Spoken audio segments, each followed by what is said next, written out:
and I'm in high school, and a student that was in a class with me asked the teacher who would he vote for out of the candidates. Of course, he says Gingrich, and I was like, oh, God, here we go. And that was when I told them what the NDAA was and how he supported it and all the bailouts and all of it. And the teacher's like, well, maybe I'd be worried about it if I was doing something wrong, but I'm not. I mean, it's just complete disgust.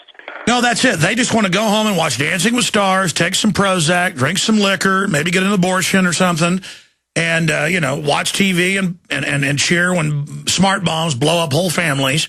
And they think, well, I grovel to the system, I'm going to be fine. And people have thought that throughout history. But remember, cattle like that never are even in the equation. Okay?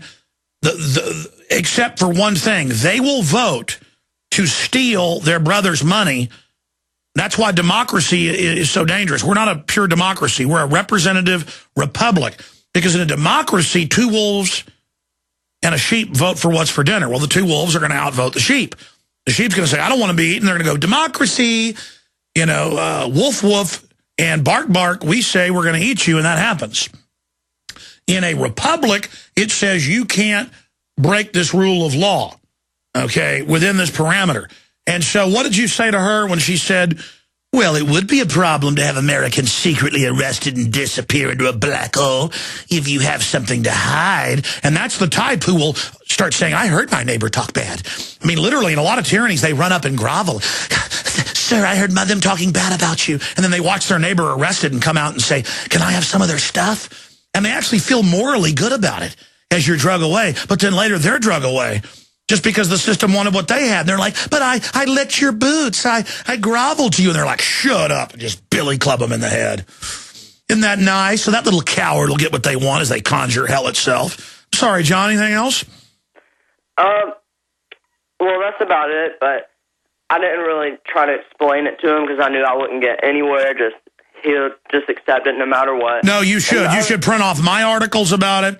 You should direct them to Ron Paul talking about it, and you should say, so no one had to worry in Nazi Germany when they got rid of checks and balances, or in Russia, or in Cambodia. You need to write a paper on the subject, and you need to hand it out to everyone in the class, and you need to talk to everyone, and that's your right. Then she'll probably try to shut you down, or he. Is it a he or a she? I mean, he probably will, and he's former military, so I thought of course, he'll do whatever. He would probably line up, I'm telling you. These type of people will do anything. People ask how German soldiers did what they did because they get off on it. They think they're part of the winning team, and they'll do whatever they're told. So he's like, I like the NDAA. Appreciate your call, John. John, get in there, warn them, warn the people. It's your responsibility. And then when they try to kick you out of class, call the local newspapers. Make an issue out of it. In fact, I meant to get to this 2 days ago. There's so much we don't even get to because there's so much happening. Of the Catholic priest gets up, they're banning speech that criticizes the government in any way at the city council. It was in the San Jose Mercury News, the video of it. And he gets up and politely speaks and says, you know, you're arresting people or kicking them out of here that say that your arresting of homeless people is what happened in Nazi Germany. That's how it started. They started picking up the homeless people first, which they did. And so people have a right, whether you agree with it or not, even if it was true or not, to talk about history. And the mayor goes, shut him down, shut him down. You're not to talk about Nazi Germany. You know, the old thing, it's so liberal. That's racist now. Let's not be like the Nazis. The word Nazi's now racist. And the guy's like, no, it's my right. I have free speech, my redress of grievances. And the cops come over and get behind him and start trying to intimidate him, going, we're going to arrest you, we're going to arrest you. And the mayor is all up there delusional. Folks, I'm seeing this everywhere because the feds and others are there telling him this. Man, we're in so much trouble, folks. And it turns out at that city council meeting, they did arrest other people. So you don't criticize them in any way or you're going to jail. And the cops follow the order and look like they were getting off on it. I mean, we're in trouble. Don't you get it? Corrupt people get in power. They hire people in uniforms to do whatever they say, and they take over. I mean, we've always known that communist countries and North Korea and corrupt countries like Mexico have troops on the streets. But Mexico doesn't put it on paper that they can kill you. They at least have a kangaroo court about it if the military shoots a protester. Now they're just saying, we'll kill you. We'll secretly arrest you. We'll torture you. Lieberman says, I want Americans to be scared of us torturing them. And they start laughing like demonic Skeksis or something from the Dark Crystal. I mean, it's super creepy. These are super wicked people flaunting it who run the banking cartel that's robbed us. Tyranny Buster in Illinois, you're on the air. Greetings from the slave grid, Alex. How are you? I'm not good. It's all unfolding like we knew it would historically, and it's quite frankly disgusting. It's very sad. Absolutely disgusting. I mean, I live up here in Chicago. We've spoken several times over the past 6-7 years here. And I just, I've already contacted I'm from a rural Missouri town in Oak Ridge, Missouri. It's important that we name that town. But I've already informed my family that the minute I see a troop on the street, my family's out of here. We're gone. And arrangements have been made. But to the people in Chicago, I mean, look, and to the rest of the country listening right now, y'all need to start putting your guns behind your doors. You need to stop opening these doors with these soldiers out front without that gun in your hand. This letting these people in. You're not in the military, America. You are not a member of the military. You are a private citizen. Martial law be damned. I will not recognize a blue helmet from the UN. I will not recognize the rank of any soldier. They'll probably make me the example. I'll probably be the guy shot in the back of his head in front of everybody. But I don't care. Rather to die like that, standing up to these people, than to be these sickening little sycophants that I have to hear and see on TV all day long. These baby killers aren't my heroes. They're not. This ain't a draft. These people aren't in war under threat of jail, under threat of loss of their freedom. This is a volunteer army who keeps going back. I don't want to hear about redeployment. I don't want to hear it. They keep I tell you what, Tyranny Buster, I'm going to stop you right there and come back to you. Governor Jesse Ventura, I didn't know was in the news, and I'm just now getting the development. Jaron is printing it off. We have him now?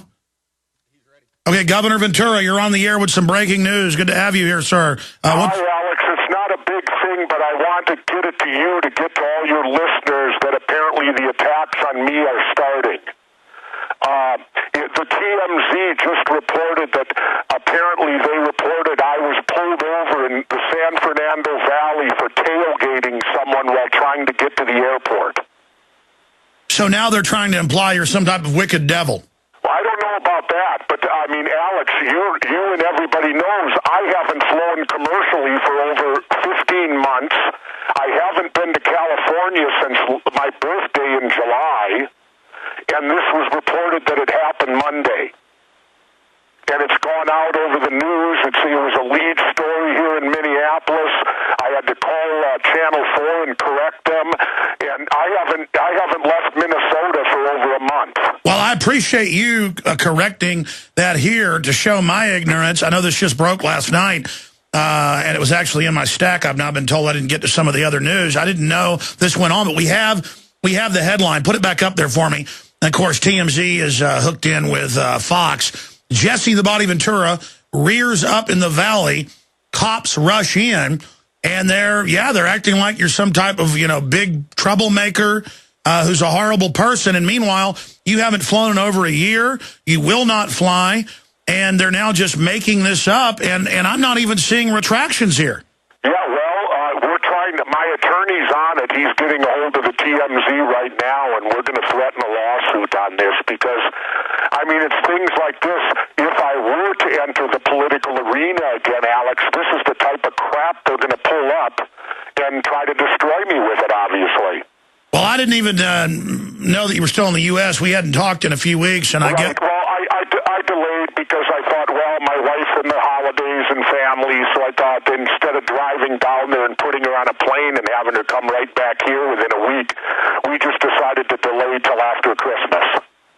Well, that's good. I'd like to get you on for a full interview with the stuff that's happening. Have you heard about the NDAA to allow the secret arrest and even execution of citizens now, Obama is saying? And now they've announced they want to put troops on the streets in high crime areas. This is mainstream news, CNN, in Chicago and New Orleans. Yeah, well, it doesn't surprise me, Alex, because the people around here are sitting and taking it all, and they're allowing their rights to be stolen. Anyway, I got to run because I'm on limited time, but I just wanted you to get it to you, put the word out that this is a fabricated story.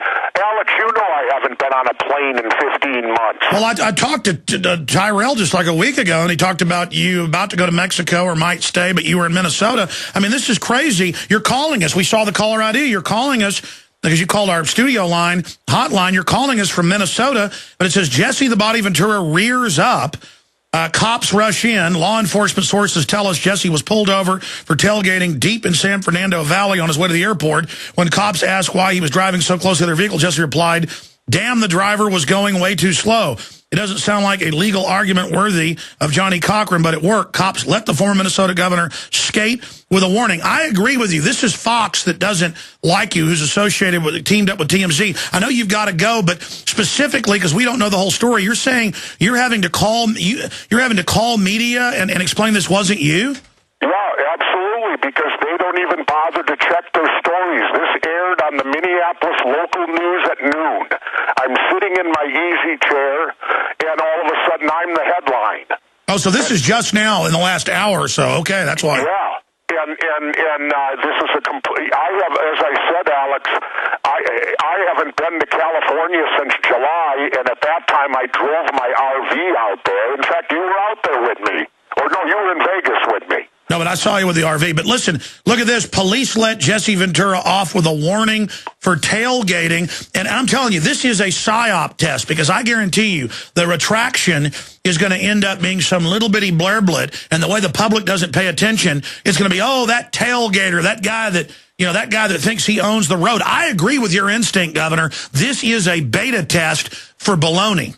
Yeah, I agree. I think they're starting up on me now to attempt to destroy me, my character and everything like that, because, as I said, Alex, I haven't been to California since July.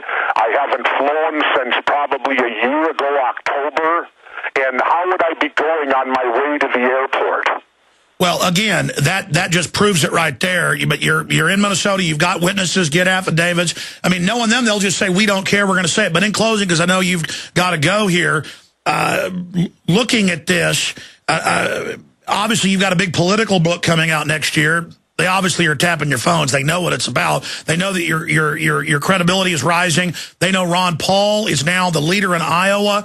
And, I mean, have you been off record talking about maybe running? Because that would signify that they're getting ready to come after you. Well, I made the statement on Good Morning America that if Dr. Paul left the Republicans and ran independently, I would certainly give it consideration to running with him. I highly doubt if he wins the Republican nomination, if the Republicans would be too keen to have me be his running mate. Well, that's another question. He's now the leader in Iowa, pulling now 10 points ahead of Romney, almost 20 ahead of Gingrich, who's plummeting. He's exploding from number 2 to some polls number 1 in New Hampshire. They know people are hungry for that. He's the front runner now. And they're saying, let's not be too mean to him or he may run third party. Isn't that evidence that if they do cheat him in the primary, he could run third party and win? Yeah, I think so. If he couldn't win, he certainly would be a major player. He would certainly throw it into disruption. And heck, maybe we'd end up with one of those elections where nobody got enough electoral votes to be named the president, if Paul were to win a few major states. That's a good point. Well, we'll certainly try to get you on then, perhaps right before